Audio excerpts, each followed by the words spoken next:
ఆదివారం జూన్ 15వ తారీఖున సుమన్ టీవీ ఆధ్వర్యంలో డాక్టర్స్ అందరికీ కూడా అవార్డు ప్రధానోత్సవం అయితే జరిగింది. దాదాపుగా 500 మంది డాక్టర్స్ని ఎంచుకున్నారు. ఈ 500 మందిలో దాదాపుగా 450 మంది డాక్టర్లు హాజరయ్యారు. అందరికీ కూడా ద బెస్ట్ డాక్టర్స్ అన్నట్టు కూడా అవార్డ్స్ ప్రధానోత్సవం అయితే జరిగింది.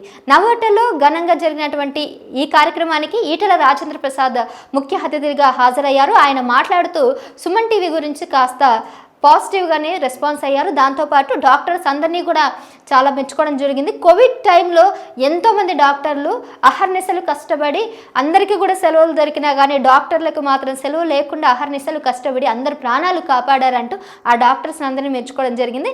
ఇలా ప్రముఖ డాక్టర్లు అందరూ ముఖ్యంగా హైదరాబాద్, తెలంగాణ, ఆంధ్రప్రదేశ్ అన్ని ప్లేస్లలో ఉన్న డాక్టర్స్తో సహా ముఖ్యంగా హైదరాబాద్లో ఉన్నటువంటి ప్రముఖ డాక్టర్లకు ద బెస్ట్ డాక్టర్స్ అవార్డ్స్ అయితే నిన్న ఘనంగా నిర్వహించారు. అందరికీ కూడా సుమన్ టీవీ ఆధ్వర్యంలో ఈ ప్రధానోత్సవానికి ప్రముఖ ముఖ్య అతిథులుగా సినీ రంగం నుంచి అలాగే రాజకీయ రంగం నుంచి అంతేకాకుండా డాక్టర్ల నుంచి కొంతమంది ముఖ్య అతిథులుగా పాల్గొన్నారు.